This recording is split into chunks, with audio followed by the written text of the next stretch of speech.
Ustedes ya vieron el salón vacío y bueno, es la situación que nos toca vivir en este momento. Una situación que va a pasar, porque va a pasar, pero que nos condiciona a la utilización de estos medios. Y para no hacerla como más tremenda la cosa, les pido que miremos las dificultades que tenemos como menores, porque verdaderamente en otras partes del mundo los cristianos no tienen los privilegios que todavía tenemos nosotros.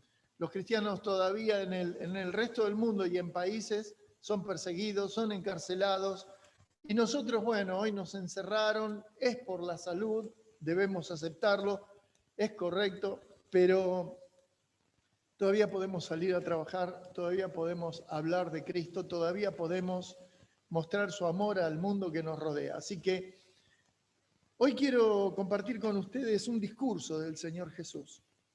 El Señor se ha manejado varias veces con discursos donde fue dejando las verdades, las enseñanzas que Él esperaba que rigieran nuestras vidas. Esa palabra que es espíritu y que es vida, Él la comunicó a través de distintos discursos. En Mateo hay 5 discursos, nada más y nada menos. El Sermón del Monte, ¿se acuerdan? Capítulos 5, 6 y 7 del Evangelio de Mateo. Después en el capítulo 10, discursos de entrenamiento a los hombres que estaba enviando. Después está el discurso del Monte de los Olivos. Pero yo los quiero llevar al discurso de la intimidad, al discurso con sus cercanos, con aquellos que había vivido un tiempo aparte, verdaderamente. Está en el Evangelio de Juan. El Evangelio de Juan registra cosas que los otros evangelios no registran. Registra cosas que hasta el año 90 que fue escrito, los otros evangelios más o menos todos han sido escritos alrededor del año 60. Juan escribe este evangelio ahí en el año 90 y le añade elementos como por ejemplo la profunda charla entre Jesús y Nicodemo en el capítulo 3, el encuentro con la samaritana.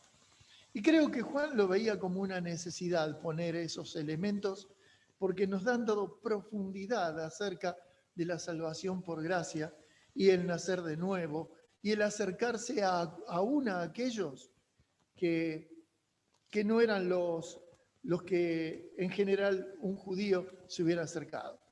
Y acá tenemos en el discurso del aposento alto, el discurso de la intimidad.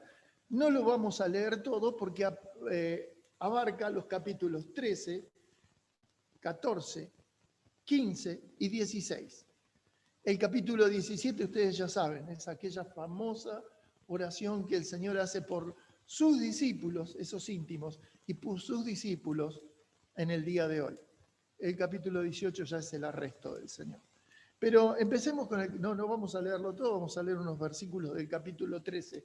Pero te pido que por favor los escuches con mucha atención, porque son de las últimas palabras del Señor, las últimas entregadas a aquellos que Él formó. Y Él sabía que ya después, hasta la cruz, no habría otra oportunidad. Y Él les comienza diciendo en el versículo 13:1, antes de la fiesta de la Pascua, sabiendo Jesús que su hora había llegado para que pasase de este mundo al Padre, como había amado a los suyos que estaban en el mundo, los amó hasta el fin. Y cuando cenaban, como el diablo ya había puesto en el corazón de Judas Iscariote, hijo de Simón, que le entregase, sabiendo Jesús que el Padre le había dado todas las cosas en las manos y que había salido de Dios y a Dios iba, se levantó de la cena y se quitó su manto y tomando una toalla se la ciñó. Luego puso agua en un lebrillo y comenzó a lavar los pies de los discípulos y a enjugarlos con la toalla con que estaba ceñido. Entonces vino a Simón Pedro y Pedro le dijo: Señor, ¿tú me lavas los pies? Respondió Jesús y le dijo, lo que yo hago, tú no lo comprendes ahora, mas lo entenderás después. Pedro le dijo, no me lavarás los pies jamás. Jesús le respondió, si no te lavare, no tendrás parte conmigo. Le dijo Simón Pedro, Señor, no solo mis pies, sino también las manos y la cabeza. Jesús le dijo, el que está lavado no necesita sino lavarse los pies, pues está todo limpio, y vosotros limpios estáis, aunque no todos. Porque sabía quién le iba a entregar, y por eso dijo, no estáis limpios todos. Así que, después que les hubo lavado los pies, tomó su manto, volvió a la mesa y les dijo, ¿sabéis lo que os he hecho? Vosotros me llamáis maestro y señor, y decís bien porque lo soy. Pero si yo, el Señor y el Maestro, he lavado vuestros pies, vosotros también debéis lavaros los pies los unos a los otros. Porque ejemplo os he dado, para que como yo os he hecho, vosotros también hagáis. De cierto os digo, el siervo no es mayor que su Señor, ni el enviado es mayor que el que le envió. Si sabéis estas cosas, bienaventurados seréis si las hacéis. Tengamos una oración. Amado Dios, gracias. Gracias por tu palabra. Gracias porque tenemos en este mensaje el corazón de tu Hijo derramándose en lo que es su expectativa de acuerdo a lo que sus discípulos deben ser. Aquellos que siguen con los mandatos de Él deben tener este corazón que Él tuvo. Ayúdanos a ponerlo no solo en nuestra mente, ayúdanos a que descienda hasta nuestro mismo corazón. En el nombre del Señor Jesús oramos. Amén.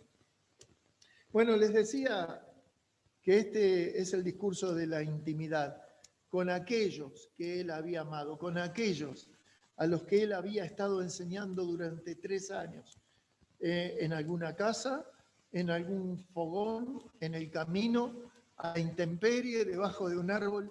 Estos hombres tuvieron privilegios que pocos de nosotros tenemos.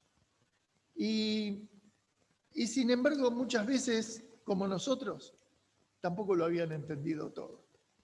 Varias veces vos te vas a dar cuenta cómo ellos reaccionan.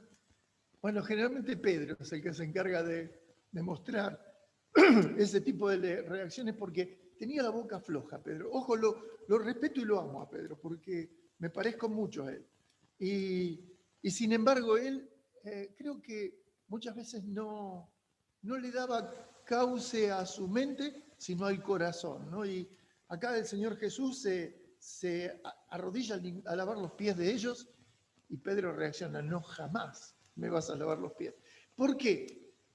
Porque nunca el dueño de casa, esta era una costumbre de aquella época, cuando la gente se trasladaba a una cena, llegaban y no había calles pavimentadas, no había veredas con baldosas, la gente se ensuciaba los pies y bueno, llegaban al lugar y había una costumbre de que había un siervo que lavaba los pies a los invitados.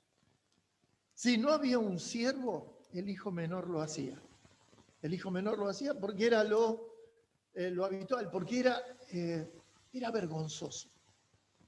Era una labor indigna, si se quiere. Tanto es así que los judíos, aun cuando iban al cautiverio, no querían, a pesar de que a veces los castigaban, no querían lavar los pies. No se olviden que ellos decían, nosotros no somos esclavos de nadie, ¿no? Y esa actitud ante la vida los llevaba a que lavar los pies, jamás. Ahora, Pedro aceptaba la costumbre, pero no podía aceptar que el Señor y Maestro lo hiciese. Miren, de este pasaje se pueden sacar muchas alegorías. El lebrillo, el agua, la toalla, el Señor. Yo quiero ir específicamente a un área, que es la que tiene que marcar nuestras vidas. Y el área que debe marcar nuestras vidas es que no somos mayores que nuestro Señor. Somos enviados por Él. Él está esperando que nosotros asumamos la responsabilidad de representarlo, como Él lo hizo, de la misma manera. Y vos sabés, el otro día compartí con un grupo que estamos preparándonos para trabajar en grupos pequeños. Pasé un video, y un video que ayer lo compartí también en Villa La Angostura, en una reunión de matrimonios, y algo que me pegó de ese video era que estaban haciendo un raconto de la iglesia primitiva, allí en el primer siglo. Y veían el crecimiento explosivo que vivió esa iglesia, de 12 a 500.000 en 60 años. Ojo, no había Zoom, no había coches, no había colectivos, no, era boca a boca, corazón a corazón la comunicación, de 12 a 500.000, más o menos, en ese periodo de tiempo de 60 años. Y ¿sabes una cosa? Estas personas que armaron el video usaron una frase que a mí me sigue golpeando para mí y para nuestra iglesia, para la iglesia en general. Él decía, esa seducción que hacía de la iglesia a la gente del mundo antiguo estaba dado porque ellos eran una alternativa a todo lo malo que se estaba viviendo. Yo comencé diciendo, nosotros no estamos tan mal, y te aseguro, estamos infinitamente mejor que los hombres que rodearon a Jesucristo, las familias que rodearon al Señor Jesús cuando Él vino. Él vino en las peores condiciones. Hablábamos de Nicodemo, Nicodemo fue de noche y era lógico que lo hiciera, era del Sanedrín, el Sanedrín estaba comandado por Herodes. Herodes dependía del emperador romano, pero tenía al gobernador en la región que lo controlaba a él. Y realmente se estaba arriesgando Nicodemo. Y Nicodemo no fue la única vez. En otra vez saltó ante el Sanedrín en defensa del Señor y finalmente invirtió una fortuna en aquello que hizo a la sepultura del Señor en las especias que él compró. Lo que él compró, 30 libras, representaba la preparación de un rey para la sepultura. Nadie hace ese gasto por alguien que no le importa. Evidentemente, Nicodemo había nacido de nuevo. Y ese hombre y el Señor está esperando que nosotros, en la circunstancia que vivimos, ellos debían a veces llegar a oscuras. Nosotros tenemos la posibilidad de abrir nuestro corazón y nuestra boca abiertamente, sin ser condenados. Pero debemos hacerlo con una actitud, la actitud del Señor, del servicio. Somos siervos, somos siervos. Mira, a mí la palabra líder en general no me molesta, pero si vas a una biblioteca, perdón, a una librería cristiana hoy te metes, bueno, se compran más libros por Amazon que por librerías cristianas, pero en las librerías cristianas lo que vas a encontrar todos elementos de liderazgo. El liderazgo no empieza arriba, el liderazgo empieza lavando los pies. El Señor lo que está dejándonos acá es un mensaje fundamental para todos aquellos hijos de Dios que queremos servirlo. Servirlo a Él es servir a los que están alrededor nuestro. ¿Acaso le podés lavar los pies al Señor en este momento? No. Un día caeremos a sus pies. Pero hoy, en nuestra realidad, servir al Señor es ceñirnos la toalla, tomar el lebrillo y salir a limpiar. Está bien, estamos hablando de salvos, pero allí afuera hay muchísima gente que espera ser salvada. Hay mucha gente que tiene tremendas necesidades. Nos encerraron. Bueno, para nosotros puede representar un problema económico, un problema de comunión como iglesia. Lamentablemente cerraron acá en Neuquén, cerraron las iglesias y las escuelas. El resto todo sigue funcionando. con protocolo, como quieras, pero cerraron lo más fácil de cerrar. Ahora, más allá de la queja, de lo que pueda llegar a molestarte, en realidad tenemos que aprovechar la libertad que tenemos, y tenemos mucha todavía. Aprovechémosla de manera que presentemos frutos al Señor cuando nos encontremos.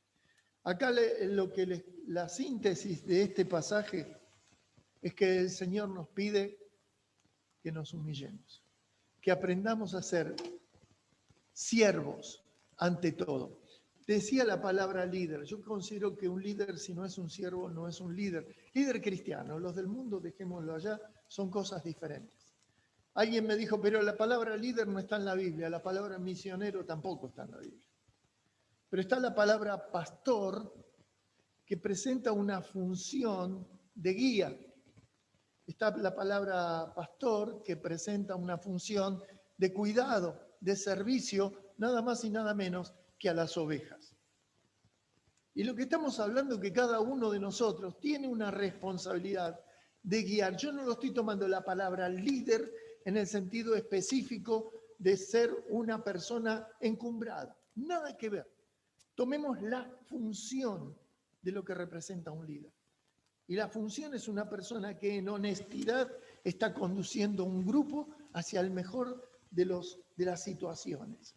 El pastor buscando pastos más verdes cada vez, resguardándolas de los peligros de la noche, cuidando permanentemente. Esa es la función. Y cada uno de nosotros tiene una función de pastoreo, el padre de su hogar. Y distintas personas en la iglesia, de los hermanos que los acompañan, de aquellos hermanos que están escuchando su voz para ver hacia dónde seguir. Y vos y yo también tenemos que empezar a buscar ovejas que no están hoy dentro de este lugar. ¿Y de qué manera? Siendo alternativa. Presentando una alternativa en la cual la gente descubra que en nosotros hay diferencia. En el mundo estamos hablando de que hay un mundo egoísta, egocéntrico, que se centra exclusivamente en lo que me hace bien a mí, en mi placer. Y cuando miramos al mundo realmente vemos las consecuencias de ese mundo.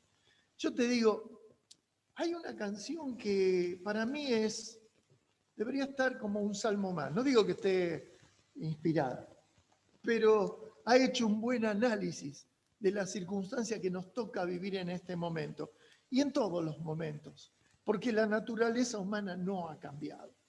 A veces se enerva y a veces cuando el cristianismo de alguna manera se extendió por el mundo llevando mejores condiciones de vida.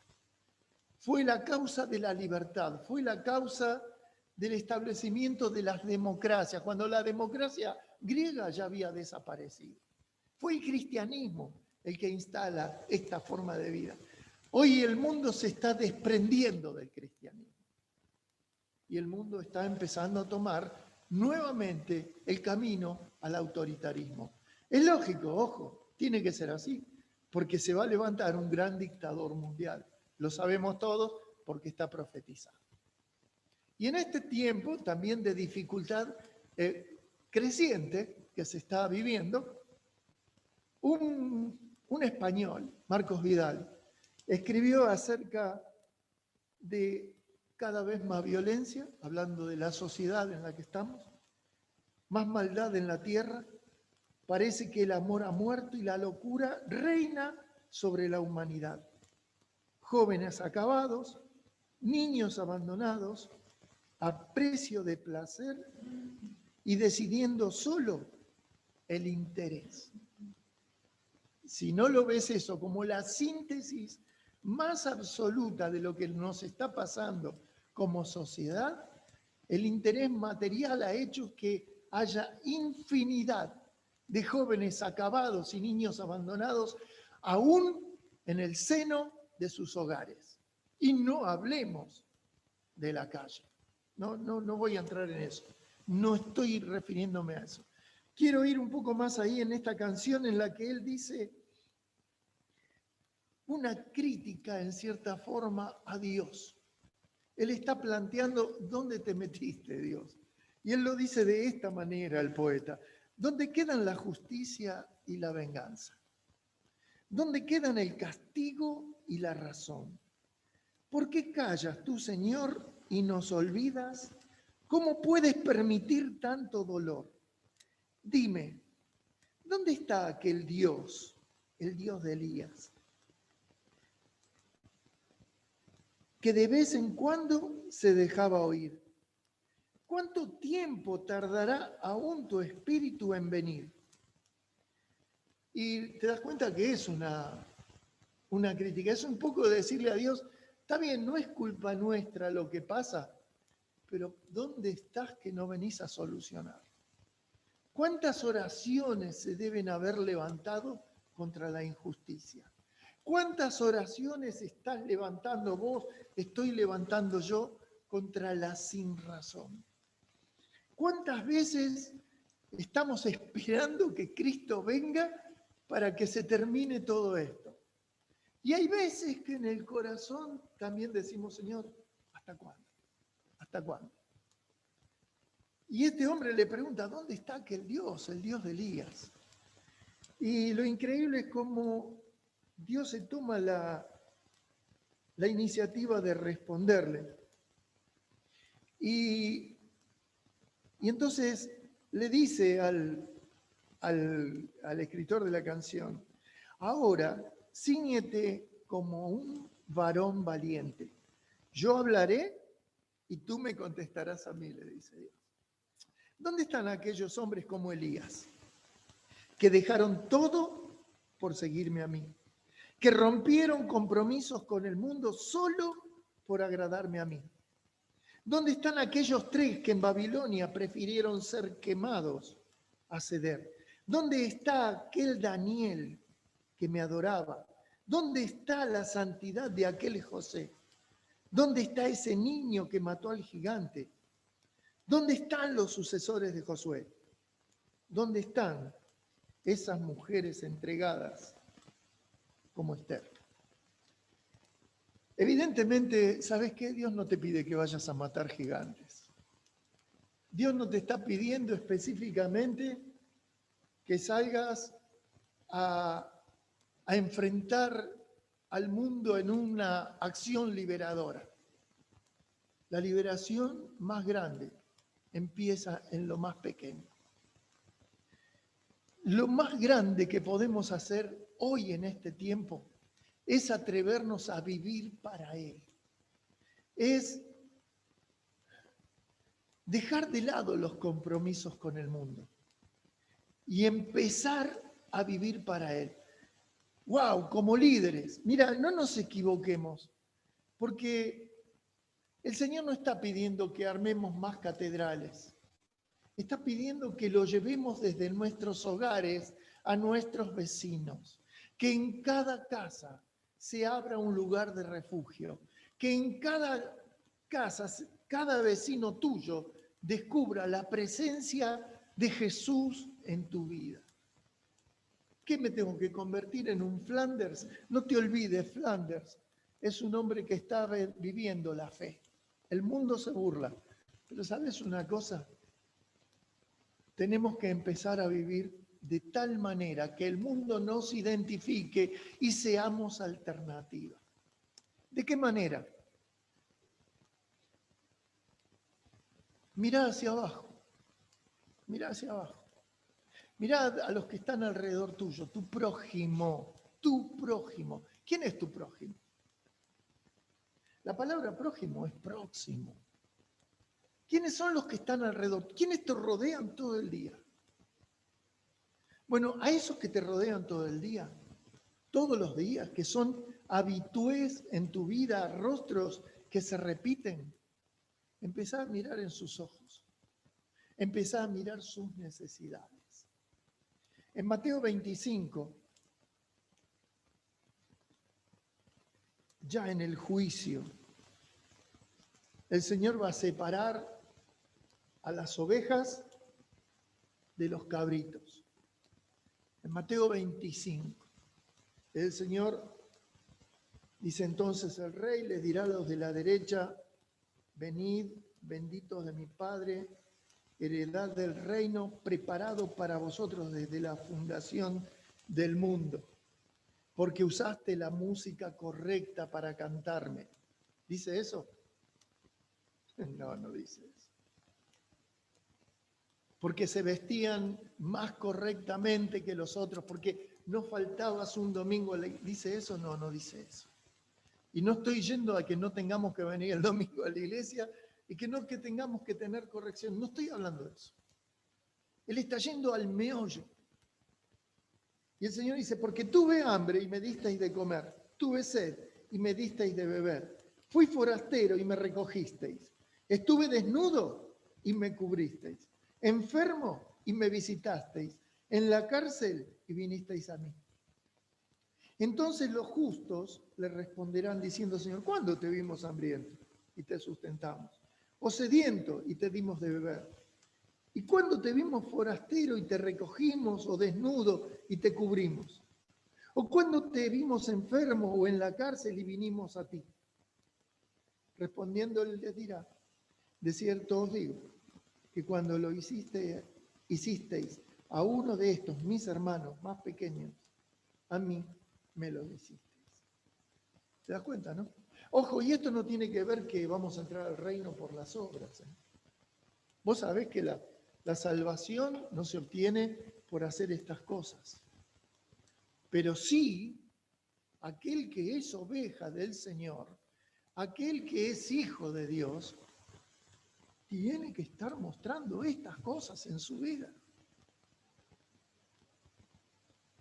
El compromiso es vivir como Cristo hubo vivido. El otro día tomé una frase que publicaron en el grupo que decía que la vida cristiana no es difícil, es imposible.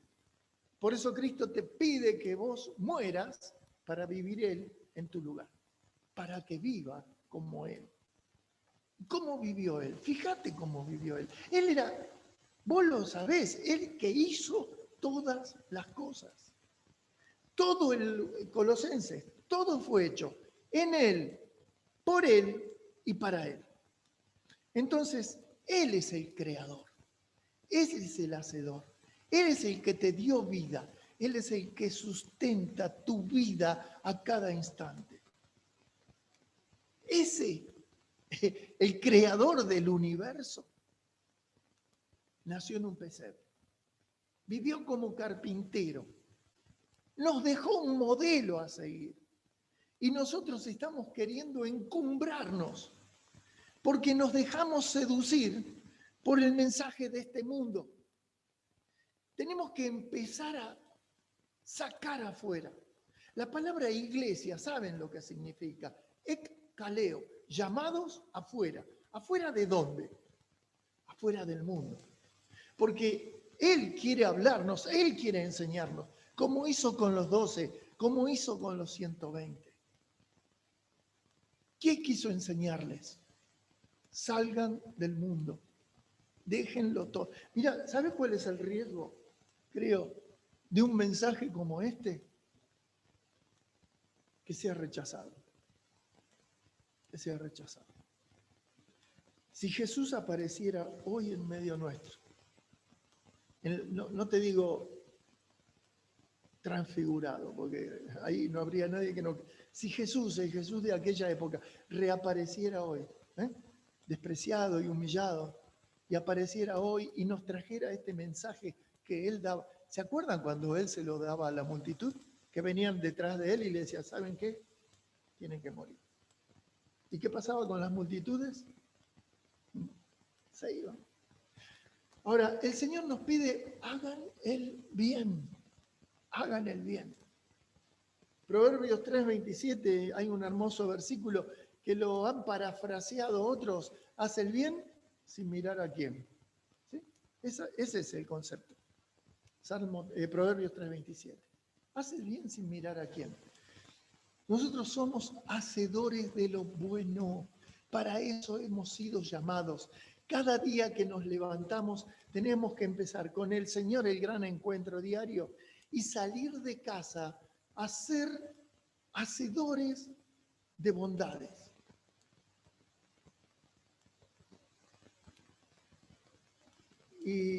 el otra vez escuchaba a un pastor que contaba que un día estaban comiendo, quedaba un último sándwich, se lo estaba por comer el hijo, y la señora que había sonado el timbre se había levantado. Cuando vuelve, era la noche. La mujer le dice, no comas, le dijo al hijo, ese, dámelo. Y guardó el sándwich y se lo llevó. Hay un hombre que está con hambre, le dijo. Y le dio el sándwich al hombre, así que volvió y se sentaron los tres, le daban gracias a Dios por la oportunidad de poder ayudar a alguien, aunque sea en algo tan pequeño. Lo increíble es que al otro día, cuando salían a la mañana para la iglesia, al lado del árbol estaba tirado el sándwich. ¿Qué va a pasar? ¿Qué va a pasar? Yo creo que no lo comió un perro porque Satanás quería que lo viera el sándwich. ¿Para qué? Para desanimarlo. Y sabes una cosa, muchas veces te vas a dar cuenta que haces bienes y decís, se fue, no sirvió para nada, quédate tranquilo. Ayer usé este versículo y lo vuelvo hoy. Echa tu pan sobre las aguas. Echa tu pan sobre las aguas. Después de muchos días, lo vas a volver a hallar. Hoy a la mañana envié un video, después se los voy a mandar a los hermanos, a Mario para que lo distribuya con los hermanos de Villa. Precisamente lo envié a propósito, un poco como preparación. Si no lo viste antes, míralo después. Un hombre que le hace bien a un niño y 30 años después, ese niño era un médico en un sanatorio y cuando él lo necesitó, pagó la cuenta y la hija recibió la cuenta paga diciendo, fue pagada hace 30 años. Es una historia real, ¿eh? No es un cuento. La vida está llena de cosas feas, de traiciones, de engaños, de ingratitudes. No seamos nosotros como ese sacerdote que un día estaba camino al templo, iba a oficiar y vio a un hombre tirado y lastimado al cual habían robado, un judío, uno de su nación, uno de su familia. Y se lo miró y siguió de largo. Y posiblemente estaba purificado para ir al templo. Y bueno, no, si estoy tan puro no puedo tocar. Y siguió de largo. Y si vos seguís el pasaje donde el Señor habla de esto, después vino uno de menor categoría, un levita. Los levitas eran aquellos que servían en el templo. Lo miró y siguió de largo. Escuchame, estamos hablando de los espirituales. Estamos hablando de aquellos que llevaban a la gente a Dios y a Dios a la gente. ¿Y después qué pasó? Un samaritano. Y el samaritano lo tomó, lo curó, le lavó las heridas, lo puso en su caballo, lo llevó a un lugar de pensión, le pagó el gasto y dejó abierta la cuenta, dice, y si hay más gastos yo vengo a pagártelo después. Un samaritano. Cuando Jesús le pregunta a los escribas que estaban junto a él, ¿quién fue el que hizo misericordia? Uno de los escribas le contestó, el que hizo con él misericordia. No usó la palabra samaritano, porque era como una mala palabra para ellos. Eran los perros los samaritanos. Y sin embargo, ese samaritano les enseñó lo que es misericordia. A mí me gusta pensar contra algunos hermanos que piensan que es limitada la misericordia de Dios. Creo que su misericordia es infinita. Y que si hay alguna forma de ganar a este mundo miserable, es con misericordia. La palabra misericordia habla de el corazón ante la miseria. Y sabes, tenemos que empezar a mirar nosotros como iglesia, en Villa Langostura, en Bariloche, en San Martín de los Andes, donde esté la iglesia del Señor. Tenemos que empezar a pensar cómo nos acercamos a la gente. Tal vez en el hospital, tal vez en las calles, no sé, ir a ver cómo podemos suplir a las necesidades. Uy, Luis, empezamos con evangelismo social. No, estoy hablando de misericordia. Y hace el bien sin mirar a quién.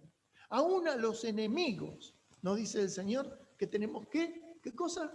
Bendecirlos. ¿Y cómo los vamos a bendecir si pasamos de largo frente a cada necesidad? Hay muchos argumentos, hay muchas excusas para no asociarnos con los que sufren. Pero ¿sabe qué? No podemos presentarle excusas al Señor. Él se humilló y en un momento volvió a sentarse a la mesa. Y le dije, ustedes me dicen maestro y señor, ¿no? Bien dicen, porque lo soy. ¿Sabes qué? No se le cayó el título por hacer lo que debía hacer. ¿Somos victoriosos? Sí, amén, somos victoriosos. ¿Estamos destinados a la gloria? Estamos destinados a la gloria. Pero estamos en un mundo miserable que necesita alternativa. Una alternativa que algunos van a ver y otros no van a ver. Algunos van a ser agradecidos, otros no lo van a hacer. Y cuidado, no acusemos al mundo, porque muchas veces yo soy un ingrato para con el Señor. Creo que muchas veces se me escapa la dimensión de lo que Él hizo por mí en la cruz. Me acuerdo el domingo a la mañana y el resto de la semana seguimos viviendo. Así que cuidado con señalar a otros. Tenemos un gran desafío y ese gran desafío es empezar a representar ante el mundo a Cristo. ¿Saben por qué nos llamaron cristianos en Antioquía por primera vez? Porque a los que estaban en ese lugar los llamaron los pequeños Cristos. Eso era lo que significaba la palabra cristiano. Y no era una burla, eran pequeños Cristos actuando. La iglesia está en este tiempo de necesidad. Y tal vez la necesidad hoy es una necesidad más de angustia, de miedo que está atravesando el mundo. Y ante esa necesidad no podemos permanecer impasibles. Tenemos que empezar a buscar la forma y tenemos que encontrarla urgentemente. Tal vez un folleto que hable del coronavirus y salir a repartirlo casa por casa. Vos en tu barrio, a tus vecinos, como cuando repartiste el budín. Tal vez tendríamos que llevarle un barbijo y una esperanza. No sé, ideas que tengo en este momento que me vas a decir, bueno, pero ¿cómo vamos a sacar la plata para eso? Guarda. Cuando nosotros hacemos el bien, los recursos los provee el Señor. Absolutamente. Entonces, te invito a que empecemos a mirar dónde hay un hambriento, dónde hay un desnudo, dónde hay uno que está como extranjero, dónde hay uno que está padeciendo sed, hambre o enfermedad. Porque a ese tenemos que ir nosotros. Y a lo mejor alguno cerca tuyo. Yo sé que el coronavirus ha hecho algo terrible, porque nos ha blindado. No podemos ir al que está enfermo. No, adentro de su casa no. Pero hasta la puerta de la casa, si sabes a alguien, ¿qué necesitas? Podemos llegar a hacerlo. Esto es muy extremista, ¿no? Muy radical, ¿no? Bueno, pero es lo que pide Cristo. Decirle que no. Segunda Pedro, capítulo 3.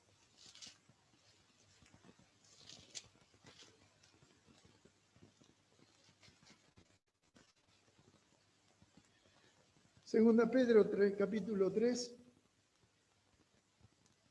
habla de que en el postrero tiempo iban a llegar personas que iban a poner en duda el regreso de Cristo.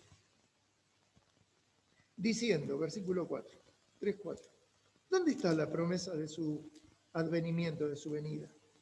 Porque desde el día en que los padres durmieron, todas las cosas permanecen así como desde el principio de la creación. Estos ignoran voluntariamente que en el tiempo antiguo fueron hechos por la palabra de Dios los cielos y también las tierras, que provienen del agua y por el agua subsisten. Por lo cual, el mundo de entonces pereció anegado por agua. Pero los cielos y la tierra que existen ahora están reservados por la misma palabra, guardados para el fuego, en el día del juicio, de la perdición de los hombres impíos. Mas, oh amados, no ignoréis esto, que para el Señor un día es como 1000 años y 1000 años como un día. El Señor no retarda su promesa, según algunos la tienen por tardanza, sino que es paciente para con nosotros, no queriendo que ninguno perezca, sino que todos procedan al arrepentimiento. Es interesante el giro de persona que hay acá, porque dice, según algunos tienen por tardanza, sino que es paciente para con nosotros, no queriendo que ninguno se pierda, sino que todos procedan al arrepentimiento. Nosotros, la paciencia de Dios es con vos y conmigo. ¿Para qué? Para que aprovechemos bien el tiempo, para que lo usemos como corresponde. Hay un montón de gente que afuera se está perdiendo y nosotros tenemos que alcanzarlos. Hermanos, estamos tratando aquí en San Martín, y creo que cada uno en sus casas, de que nuestras casas alcancen relevancia, de que nuestras casas se conviertan en lugares de refugio. En serio lo digo. Hemos vivido esa experiencia. Ayer hablé de lo autorreferencial. Lo autorreferencial es malo cuando es para el autobombo. ¿Se entiende? Si yo voy a contarte una historia en la cual yo soy el héroe, pero yo lo que quiero cuando te cuento una historia, que entiendas una cosa. La cuento para mostrarte lo que Cristo hace. Hubo una época en que en mi casa la rodearon los borrachines. Se venían a la garita y se ponían a ir a tomar. Era un grupo juvenil, pero se ponían con la cerveza del otro lado. Y me agarró miedo, de verdad me agarró miedo. No te lo digo porque dije, uy, lo que se va a convertir esto, cuando nos querramos dar cuenta no vamos a poder ir a tomar el colectivo. Y viste, vamos a ganarle la parada, pensé, fue lo único que pensé. Le digo a Claudia, ¿te molesta? Le voy a pedir si quieren venir a tomar unos mates. Y me fui a la garita, así una fría de loco. Digo, muchachos, miren, cerveza no tengo, pero tengo unos mates calentitos. ¿Y sabes qué? Se vinieron a casa. Y fue el principio de un movimiento juvenil en la Vega Maipú, e incluso después de otros lugares de la ciudad. Porque esos pibes conocieron a Cristo. Y muchos de ellos todavía hoy están en la iglesia del Señor Jesucristo. No tal vez en la nuestra, pero sí en varias iglesias de nuestra localidad. Así que, ¿querés que te diga una cosa? Tu casa puede convertirse en un lugar de bendición. Prepárate a abrirla. ¿Sabes? Es el tiempo en que nos han cerrado las iglesias, nos han cerrado los templos, pero no nos pueden cerrar. Sí, está bien, hoy tenemos una limitación, no puede venir nadie, pero va a ser más rápido que abran las casas que abran los templos. Así que aprovechar. Y si no podés traer nadie a tu casa, te invito a acercarle un folleto a tu vecino, a tu vecina. Déjale una palabra de esperanza. Sembremos esperanza porque el mundo está hambriento de esto. Luis, siempre el mismo mensaje vos. ¿Saben qué pasa? El Señor no retarda su venida. Nos está dejando la oportunidad de que acumulemos tesoros para poder rendir nuestras coronas a sus pies. Pero además, Él está esperando que procedan al arrepentimiento. Pero ¿cómo creerán si no hay quien les predique? ¿Y cómo predicarán si no fueren enviados? Ya fuiste enviado, ya fui enviado. El Señor ya nos dijo que tenemos que ir a comunicar el mensaje de Dios. Terminamos con una oración. Padre amado, gracias Señor por esta oportunidad que tenemos de entender. Estamos puestos para encontrar a aquellos que te necesitan, para guiarlos a la luz, para sacarlos de las tinieblas. Por eso necesitan guiadores, hombres y mujeres que se atrevan a meterse en ese territorio de oscuridad para traerlos a ti, Señor. Te pido, por favor, que cada uno de nosotros entienda, esta es nuestra preciosa oportunidad de hacer tu voluntad, de convertirnos en siervos, hombres y mujeres que van a ir a curar heridas, a sanar almas, a sanar cuerpos, a atender las angustias de los que nos rodean. Muchos no serán agradecidos, pero siempre habrá un leproso que venga a ti en gratitud. Señor, te damos gracias por habernos hablado en esta mañana a través de tu palabra. En el nombre del Señor Jesús oramos. Amén. Mil gracias, familia.